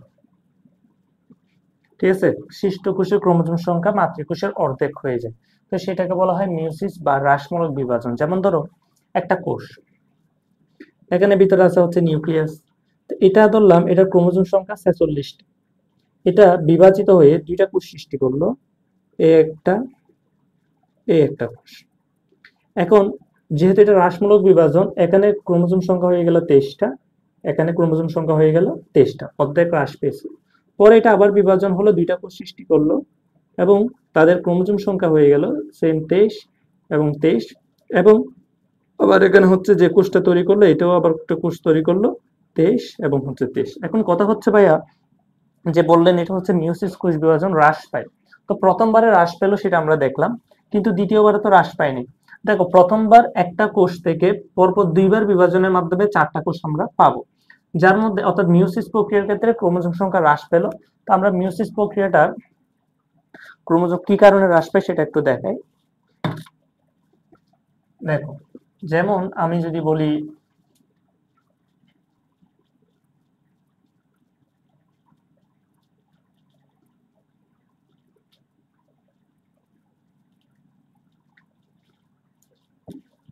মিউসিসটা, এই যে মিউসিস, এটা মূলত দুইটা ধাপে হয়। প্রথম ধাপকে বলা হয় মিউসিস 1 এবং এর পরেরটাকে বলা হয় মিউসিস 2।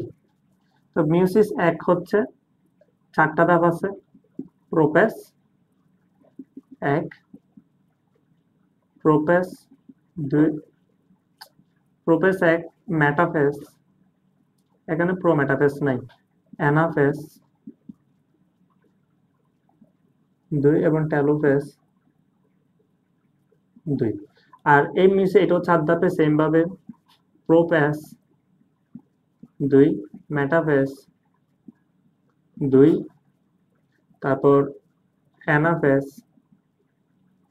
2 এবং হচ্ছে টেলোফেস 2।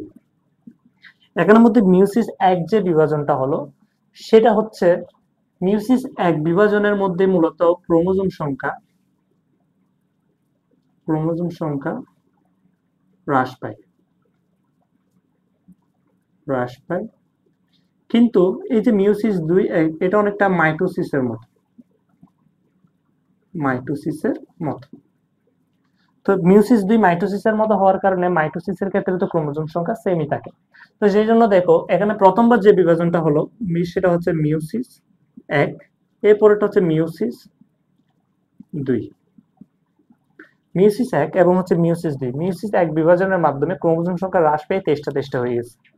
এরপরে মিউসিস 2 বিভাজনটা হলো মাইটোসিসের মতো, যার কারণে 21টা থেকে যখন বিভাজন হচ্ছে সমগুণ সম্পন্ন সমসংখ্যক ক্রোমোজোম বিশিষ্ট দুইটা কোষ পেলাম, সেম ভাবে এইটা। তার মানে আমরা এখানে টোটাল 4টা কোষ পেলাম, যে 4টা কোষের মধ্যে ক্রোমোজোম সংখ্যা এই মাতৃকোষের অর্ধেক। মাতৃকোষের ক্রোমোজোম সংখ্যা যদি 2n ধরি, এগুলি হবে nn, তো এগুলি হবে আবার n n n n। এবার বোঝা গেছে যে এখানে ক্রোমোজোম সংখ্যা কিভাবে হ্রাস পায়। এখন আমরা ধাপগুলো দেখব। আচ্ছা, প্রথম হচ্ছে মায়োসিসটা কোথায় হয় সেটা যদি আমরা একটু করে বলি। মায়োসিসটা হয় হচ্ছে যে জনন কোষ সৃষ্টির সময় হচ্ছে মায়োসিস বিভাজন হয়, অর্থাৎ জনন কোষে হয়, তারপর হচ্ছে জীবের জনন কোষের মধ্যে মায়োসিস বিভাজনটা প্রধানত হয়, আর দেহকোষে হয় ওই মাইটোসিস কোষ বিভাজন।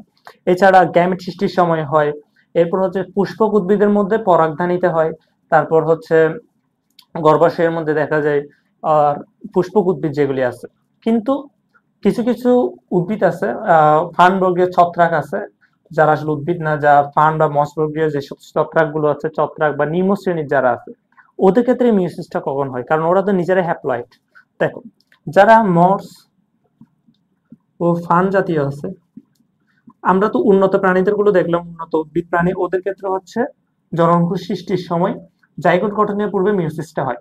আচ্ছা, কিন্তু মর্স এবং ফার্ন জাতীয় যারা আছে ওদের ক্ষেত্রে হয় জাইগোটের মধ্যে কি হয়, জাইগোট গঠন হবে, তারপর হবে মিউসিস। তার মানে জাইগোট কোষের মিউসিস হবে, কিন্তু উন্নত প্রাণী যারা আছে, উদ্ভিদ যারা আছে, ওদের ক্ষেত্রে জাইগোটের পরবর্তীতে শুরু হয়ে যায় মাইটোসিস। কিন্তু মর্স বা ফার্ন জাতীয় যেসব ছত্রাক গুলো আছে ওদের ক্ষেত্রে জাইগোট হওয়ার পরে হবে মিউসিস, কারণ ওরা নিজেরাই হচ্ছে হ্যাপ্লয়েড এম। এখন ধরো এখানে হচ্ছে পুং গ্যামিট এবং স্ত্রী গ্যামিট দুইটা মিলে এখানে গঠন হয়ে যায় জাইগোট হচ্ছে 2n। এখন দেখো তো ওরা হচ্ছে হ্যাপ্লয়েড, কিন্তু জাইগোট গঠন হলো ডিপ্লয়েড, মিউসিসের মাধ্যমে আবার হবে হ্যাপ্লয়েড। তার মানে এখন হচ্ছে আবার নতুন যেসব মর্স এবং ফার্ন জাতীয় যারা আসবে তারা আবার কি হয়ে যাবে, হ্যাপ্লয়েড হয়ে যাবে। এখন উন্নতদের ক্ষেত্রে মিউসিসটা আগে হয়ে যায়, মিউসিসটা আগে হয়ে যাওয়ার কারণে জাইগোটের মধ্যে কি ওই ক্রোমোজোম সংখ্যাটা ধ্রুব থাকে, আর জাইগোটের পরবর্তীতে মাইটোসিস হয়। কিন্তু নিম্ন শ্রেণীদের ক্ষেত্রে প্রথমে মর্স ও ফার্ন জাতীয় নিজেরাই হ্যাপ্লয়েড ছিল, তারপর জাইগোট গঠন হলো, আবার মিক্স করে হ্যাপ্লয়েড করে দিত। আচ্ছা, এখন আমরা এই যে এই প্রোফেস 1, মেটাফেস 1, অ্যানাফেস 1, টেলোফেস 1, এটা তো এগুলো 1 হবে, মেটাফেস 1, অ্যানাফেস 1, টেলোফেস 1, আর মিয়োসিস 2 এর ক্ষেত্রে সবগুলোতে ট্রু। আচ্ছা, এগুলো আমরা দেখবো কিভাবে হচ্ছে কোষের ক্রোমোজোম সংখ্যা চিত্র সহ দেখবো একটা একটা। প্রথমে আমরা মিয়োসিস 1 এর চিত্রগুলো দেখবো, 4টা দাগ। মিয়োসিস 1, প্রথমে একটা চিত্র দেখি যেটা হচ্ছে প্রোফেস 1, এটা কি হচ্ছে প্রোফেস 1, এটা হচ্ছে নিউক্লিয়াস। ঠিক আছে, কোষের মধ্যে নিউক্লিয়াস, নিউক্লিয়াসের মধ্যে এই যে ক্রোমোজোম যেগুলি আছে, এই ক্রোমোজোম গুলো কি, এটা হচ্ছে সেন্ট্রোমিয়ার, এ হচ্ছে ক্রোমোজোম, এ হচ্ছে ক্রোমোজোম। ক্রোমোজোম গুলো একটা আরেকটার সাথে এভাবে লেগে থাকে, যেটাকে বলা হয় এখানে হচ্ছে ক্রসিং ওভার হয়।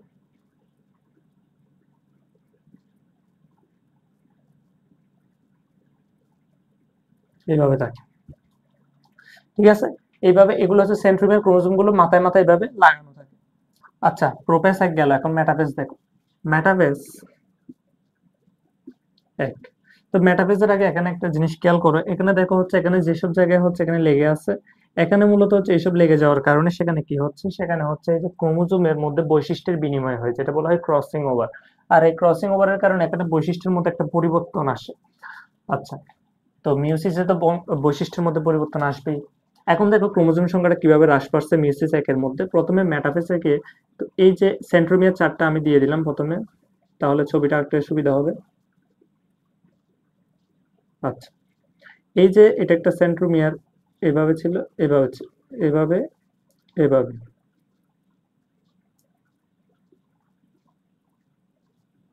এই যে সেন্ট্রোমিয়ার গুলো এখানে লাগানো ছিল না একটার সাথে একটা, এভাবে এভাবে লাগানো ছিল, এগুলি একটা আরেকটা থেকে দূরে সরে যেতে চায়, এভাবে। হ্যাঁ, এখন এভাবে। হুম,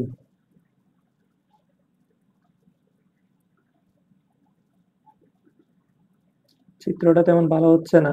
আচ্ছা, এগুলো একটা আরেকটা থেকে দূরে সরে যেতে চায়, কিন্তু এই যে এখানে লেগে আছে না, এখানে হচ্ছে তারা শক্তভাবে হচ্ছে যুক্ত থাকে। তো পরবর্তীতে তারা আস্তে আস্তে হচ্ছে পরবর্তী ধাপে আর বিকর্ষণের ফলে এগুলো আমরা অ্যানাফেজ ধাপ নিয়ে আমরা কি জানি, অ্যানাফেজ ধাপে কি হয়, এগুলো হচ্ছে একটা আরেকটা থেকে দূরে সরে যায় এবং মেরুমুখী চলন শুরু হয়। তো দেখো প্রোফেজ 1 গেল, মেটাফেজ 1 এর ক্ষেত্রে হচ্ছে দেখো এখানে 4টা সেন্ট্রোমিয়ার, সেটা কিন্তু আমরা মনে রাখি কিভাবে, সেটা 2টা হয়ে যায় প্রতিটা কোষে। আচ্ছা, এখানে এখন বিভাজিত হয়ে এটা এমুখী চলন হবে, এটা এমুখী চলন হবে, মেরুমুখী চলন। অ্যানাফেজে, অ্যানাফেজ, অ্যানাফেজ 1, অ্যানাফেজ 1 এর ক্ষেত্রে দেখো এখন এটা হচ্ছে ধরো অক্ষটা আর কি। হুম, এখন হচ্ছে এটা সেন্ট্রোমিয়ার অগ্রগামী এবং বাহুদ্বয় অনুগামী, এটা আমরা জানি যে বাহুদ্বয় হচ্ছে অনুগামী হবে, সেন্ট্রোমিয়ার অগ্রগামী। আচ্ছা, এই যে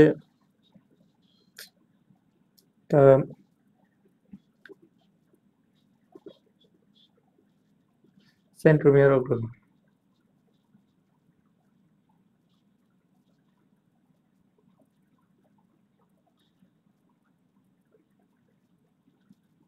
আচ্ছা, এটা হচ্ছে মেরুর দিকে, এই যে দেখো সেন্ট্রোমিয়ার গুলো সামনের দিকে যাচ্ছে এবং হচ্ছে বাহুগুলোর পিছনের দিকে আসছে। এখন অ্যানাফেজ ধাপটা এভাবে শেষ হলো, মেরুমুখী চলন। এখন দেখো 4টা সেন্ট্রোমিয়ার ছিল, কিন্তু টেলোফেজ ধাপে গিয়ে দুই পাশে চলে যায় আর কি, একটা, দুইটা। এই এই দুইটা সেন্ট্রোমিয়ার মিলে এখানে একটা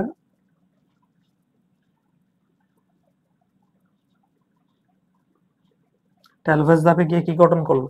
এই যে দেখো, এগুলি হচ্ছে টেলোফেজ ধাপে গিয়ে এই দুইটা মিলে হচ্ছে একটা নিউক্লিয়াস, এবং এই দুইটা মিলে আরেকটা নিউক্লিয়াস। পরবর্তীতে হচ্ছে এখানে কোষ প্লেট গঠন হবে এবং কোষ দুইটা কি হবে, আলাদা হয়ে যাবে।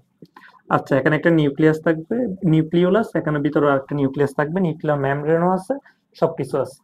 তাহলে এটা হচ্ছে টেলোফেজ এক ধাপ। তো টেলোফেজ এক ধাপে কি হলো, 4টা সেন্ট্রোমিয়ার থেকে একটা হয়ে গেল, দুইটা দুইটা দুইটা করে হয়ে গেল প্রতিটা কোষে। তার মানে এখানে হচ্ছে ক্রোমোজোম সংখ্যা কি হয়েছে, এখানে ক্রোমোজোম সংখ্যা হ্রাস পেয়েছে, অর্ধেক হয়ে গেছে। এখন তার মানে আমরা যে এই যে টেলোফেজ এক পেলাম, এরপর শুরু হবে হচ্ছে প্রোপেজ 2। প্রোপেজ 2 এ চিত্রটা কিরকম হবে, তার মানে এটা মিউসিস 2 শুরু হলো। এখন প্রোপেজ 2 এর ক্ষেত্রে সেটা মাইটোসিসের অনুরূপ। তার মানে এই যে এখন কোষটা আমরা দেখব, নিউক্লিয়াসের মধ্যে কি আছে, প্রথমে টেলোফেজ এক গেল,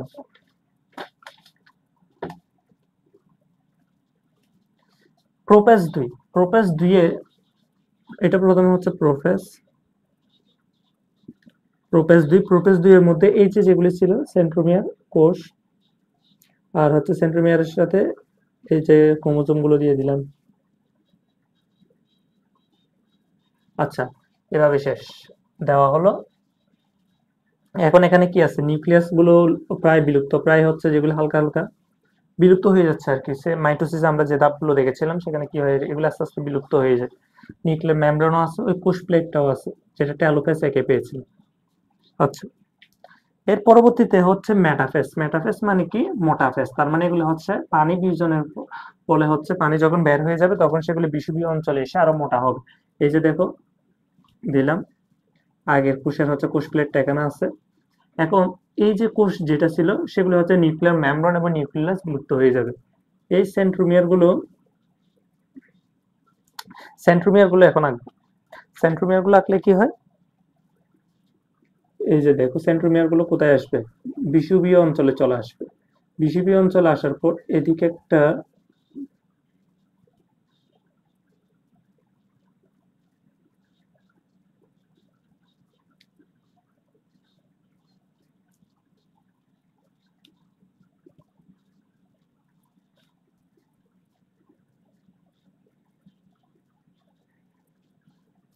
এই যে স্পিন্ডল যন্ত্রের মধ্যে এগুলি বিষুবীয় অঞ্চলে আসলো। এখন বিষুবীয় অঞ্চলে আসার পর সেম ভাবে এটাও আসবে, স্পিন্ডল যন্ত্র দিলাম, এই স্পিন্ডল যন্ত্রে হচ্ছে সেন্ট্রোমিয়ার যুক্ত আছে। আচ্ছা, এটা হচ্ছে মেটাফেজ 2, এটা সম্পূর্ণ মাইটোসিসের মতো, মেটাফেজ 2।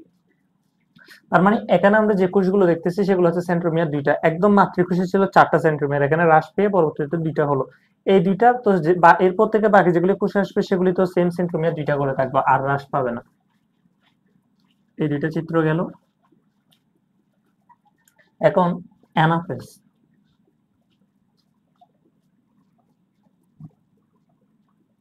অ্যানাফেজ 2, অ্যানাফেজ 2 এর ক্ষেত্রে কি হবে, এই সেন্ট্রোমিয়ার গুলো হচ্ছে বিভক্ত হয়ে একটা মেরুমুখী চলন শুরু হয়ে যাবে।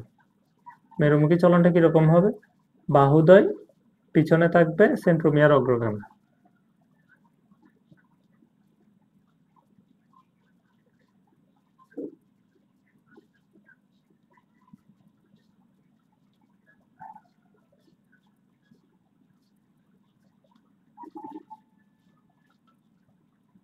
এটা আগেরটা। আচ্ছা, এরপর এটাও সেম, সেন্ট্রোমিয়ার অগ্রগামী।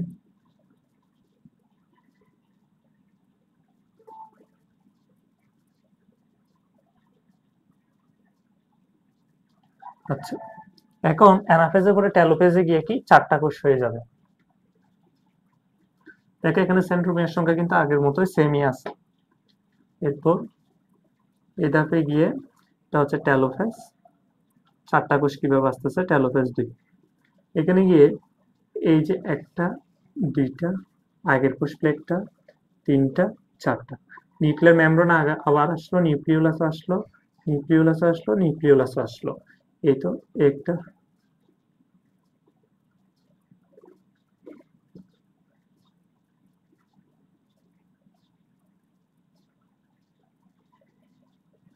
হয়ে গেল না? 4টা কোষ। তার মানে আমরা প্রথম যে মাতৃকোষটি ইউজ করেছিলাম সেটা হচ্ছে কি ছিল, 4টা সেন্ট্রিওল ছিল। কিন্তু পরবর্তীতে আমরা যে 4টা এখানে কোষ প্লেট গঠন হবে, আমরা যে এখন হচ্ছে 4টা কোষ পেলাম, অর্থাৎ সম্পূর্ণ মায়োসিস প্রক্রিয়াটা শেষ করার পরে সেই 4টা কোষের মধ্যে দেখো এখানে ক্রোমোজোম সংখ্যা কিন্তু দুইটা। তার মানে এখানে হচ্ছে ক্রোমোজোম সংখ্যা অর্ধেক হ্রাস পেয়েছে।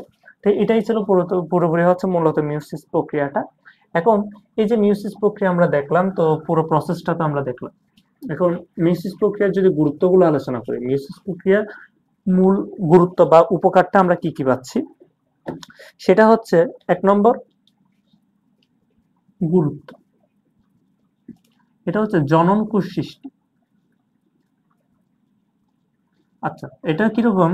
যেমন দেখো, মিয়োসিস প্রক্রিয়ার কারণে যে জনন কোষ সৃষ্টি হচ্ছে, আর জনন কোষ সৃষ্টি হওয়ার কারণে আমরা যে লাভটা পাচ্ছি, যদি মাইটোসিস প্রক্রিয়ায় জনন কোষ সৃষ্টি হতো তাহলে যে কোষগুলো পেতাম সেগুলো হচ্ছে দেহ কোষের মতো ডিপ্লয়, অর্থাৎ যখন তখন কি হতো, জাইগোট গঠনের সময় মাতৃকোষ থেকে আসতে হচ্ছে ধরো 46টা ক্রোমোজোম, আবার হচ্ছে ওই পুংগ্যামিট থেকে আসতেছে 46টা ক্রোমোজোম, তখন দুইটা মিলে হচ্ছে প্রায় দ্বিগুণ হয়ে যাবে ক্রোমোজোম সংখ্যা। কিন্তু মানুষের তো ক্রোমোজোম সংখ্যা 46টা, এখন দ্বিগুণ হয়ে গেলে তো হবে না, তখন হচ্ছে তার বৈশিষ্ট্যটা নষ্ট হবে। তো সেই জন্য যদি মা থেকে আসে 23টা এবং হচ্ছে বাবা থেকে আসে 23টা, তাহলে সেক্ষেত্রে দুইটা মিলে হবে 46টা। তো সেই জন্য অর্থাৎ ক্রোমোজোম সংখ্যাটা যাতে সমান থাকে সেই জন্য হচ্ছে মায়োসিস প্রক্রিয়াটা গুরুত্বপূর্ণ। অর্থাৎ এখানে যখন গ্যামিটটা গঠন করা হবে, অর্থাৎ জন্মকোষটা যখন গঠন করা হবে, তখন সেখানে ক্রোমোজোম সংখ্যা অর্ধেক থাকবে। তো পরবর্তীতে বাবার কাছ থেকে অর্ধেক মিলে জাইগোট গঠন করার সময় সেটা ফুল হয়ে যাবে। অর্থাৎ সেই জন্য জননকোষ সৃষ্টির ক্ষেত্রে হচ্ছে মিয়োসিস প্রক্রিয়া প্রধানত ভূমিকা পালন করে। এরপর হচ্ছে ক্রোমোজোম সংখ্যা ধ্রুব রাখা। এখন কথা হচ্ছে এখানে তো ক্রোমোজোম সংখ্যা অর্ধেক হ্রাস পাচ্ছে, তো ক্রোমোজোম সংখ্যা ধ্রুব রাখা এটা হচ্ছে মূলত কিভাবে, জাইগোট গঠনের সময় ক্রোমোজোম সংখ্যা ধ্রুব রাখা। তো ক্রোমোজোম সংখ্যা ধ্রুব রাখা প্রয়োজন, কারণ এখন ক্রোমোজোম সংখ্যা যদি হচ্ছে অর্ধেক না হতো তাহলে বাবার কাছ থেকে ফুল এসে এবং মায়ের কাছ থেকে ফুল এসে হচ্ছে সেটা দ্বিগুণ হয়ে যেত, তখন আমরা আর মানুষ থাকতাম না। তো সেই জন্য ক্রোমোজোম সংখ্যা ধ্রুব রাখাটা অনেক গুরুত্বপূর্ণ। এরপর হচ্ছে প্রজাতির স্বকীয়তা রক্ষা। সেম, ক্রোমোজোম সংখ্যা হ্রাস পাওয়ার কারণে হচ্ছে প্রজাতির বৈশিষ্ট্যগুলো সেম থাকে, ক্রোমোজোম সংখ্যা পরবর্তী জাইগোট গঠনের সময় সেম হয়ে যায়। এরপর হচ্ছে বৈচিত্র্য সৃষ্টি। আচ্ছা দেখছো, সেখানে হচ্ছে প্রোপেসেকের মধ্যে ক্রসিং ওভার হয়েছিল, আর এর পরবর্তীতে হচ্ছে দেখ ক্রোমোজোম সংখ্যা 23টা মা থেকে 23টা বাবা থেকে, তার মানে উভয়ের বৈশিষ্ট্য মিলে একটা নতুন বৈশিষ্ট্য সৃষ্টি হলো। তার মানে এখানে বৈচিত্র্য আসে, তোমার চিন্তাধারার মধ্যে, তোমার চেহারার মধ্যে, সবকিছুর মধ্যে কিছু বৈচিত্র্য আসে, হুবহু বাবা মায়ের মতো কেউ হয় না। এরপর হচ্ছে আরেকটা গ্যামিট সৃষ্টি করা এবং হচ্ছে বংশবৃদ্ধি। গ্যামিট সৃষ্টি ও বংশবৃদ্ধি, আচ্ছা এটাও সেম কথা। এগুলি ছিল হচ্ছে গুরুত্ব। এরপর তোমাদের বইয়ের মধ্যে শেষের দিকে একটা ব্যাঙের প্রজাতির কথা বলা আছে,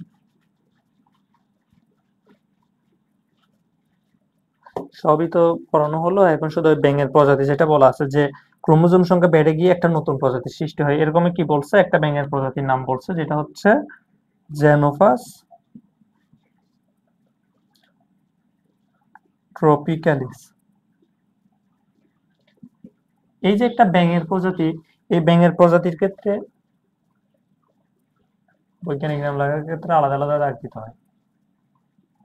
তো জেনোফাস হচ্ছে ট্রপিক্যালিস। এই যে দেখো এখানে হচ্ছে ক্রোমোজোম সেট হচ্ছে, এই একটা ব্যাঙের প্রজাতি, এটার ক্রোমোজোম সেট নাকি দ্বিগুণ হয়ে গেছে।